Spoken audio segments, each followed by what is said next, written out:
Bank note paper कैसे बनते हैं। नोट का कागज बनाने के लिए पहले कॉटन की बड़ी गिट्ठों को एक जगह इकट्ठा किया जाता है और फिर कॉटन को गिट्ठों से निकालकर छोटे हिस्सों में काटकर अच्छी तरह से मैश किया जाता है। जैसा कि आप इस वक्त स्क्रीन पर देख सकते हैं कि मैशिंग के बाद कॉटन और पानी को बहुत बड़े ड्रम में डाला जाता है। कॉटन और पानी का गोदा अच्छी तरह से मिक्स करके तैयार किया जाता है, जैसा कि आप इसको अपनी स्क्रीन पर देख रहे हैं। इसके बाद इसको रूलर में डाला जाता है। ये रूलर इस मिक्सर को दबा दबा कर बारीक पेपर बना देता है। इस अमल को कई बार रिपीट किया जाता है ताकि वो स्मूथ और ठोस हो जाए और जो इजाफी पानी इसमें हो वो निकल जाए। पेपर की शीट तैयार होने के बाद फिर इसमें वाटर मार्क डाला जाता है। जैसा कि आप इन बैंक नोट्स के बाएं तरफ कायदे आज़म की तस्वीर और इस नोट की मालियत का वाटर मार्क देख सकते हैं। ये वाटर मार्क यहाँ इस मरहले में प्रिंटिंग से पहले ही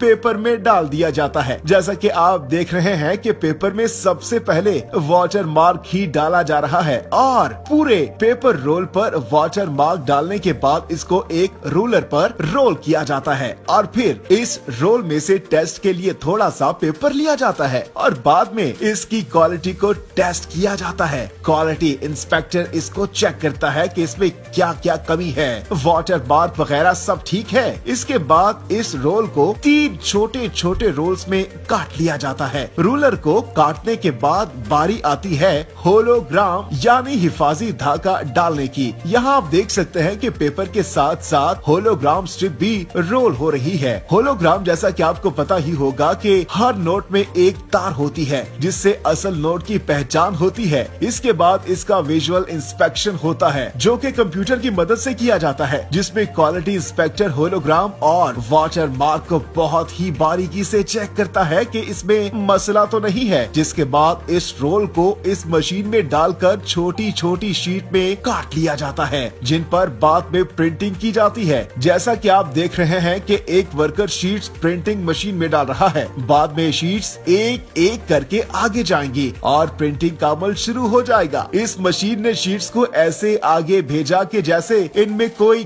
कट ही नहीं है, एक पूरी चादर बना दी है। शीट्स के बाद अब बारी आती है ऑफ शीट प्रिंटिंग की। यहाँ पर अलग अलग स्टेज पर अलग अलग रंग डाले जाते हैं, यानी सारे रिंग एक साथ प्रिंट नहीं होते। और ये देखें कि कितनी स्पीड से प्रिंटिंग हो रही है और ये देखें पूरा का पूरा शीट्स का बंडल बाहर आ रहा है जिन पर ऑफ शीट प्रिंटिंग का काम मुकम्मल हो गया है। मतलब कलर वाली जितनी भी प्रिंटिंग थी वो मुकम्मल हो गई है। अब इसके बाद क्वालिटी इंस्पेक्शन होता है। क्वालिटी इंस्पेक्टर चेक करता है कि प्रिंटिंग अच्छी तरह से हुई है कि नहीं, कोई कलर मिस प्रिंट तो नहीं हो गया या प्रिंटिंग के दौरान कोई और मसला तो नहीं हुआ। ये सब यहाँ पर चेक होता है और इसके बाद ये शीट्स जाती है सिल्क स्क्रीन प्रिंटिंग के लिए। सिल्क स्क्रीन प्रिंटिंग क्या होती है आपने देखा ही होगा कि 500 या इससे बड़े नोट पर रंग बदलता पाकिस्तानी झंडा जो यहाँ सिल्क स्क्रीन प्रिंटिंग में ही प्रिंट किया जाता है। इसको आप मुख्तलिफ जावियों से देखेंगे तो ये रंग बदलता नजर आएगा। ऐसी तमाम प्रिंटिंग यहाँ पर होती है और जो लास्ट अमल है प्रिंटिंग का, इसे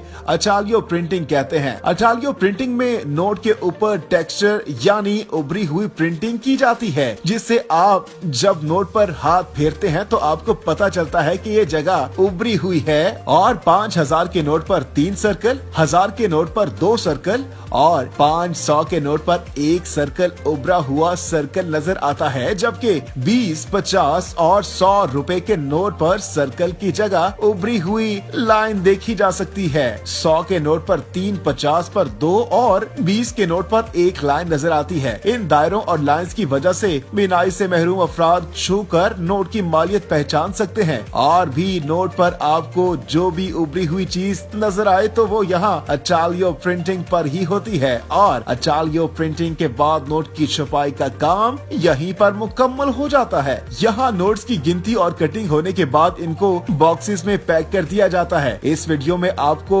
दिखाया गया है कि 50 यूरो का नोट कैसे छपता है और बिल्कुल इसी तरीके से ही पाकिस्तानी नोट्स की भी छपाई की जाती है। तो दोस्तों आप क्या कहते हैं इस वीडियो के बारे में, लाजमी कमेंट बॉक्स में बताइएगा।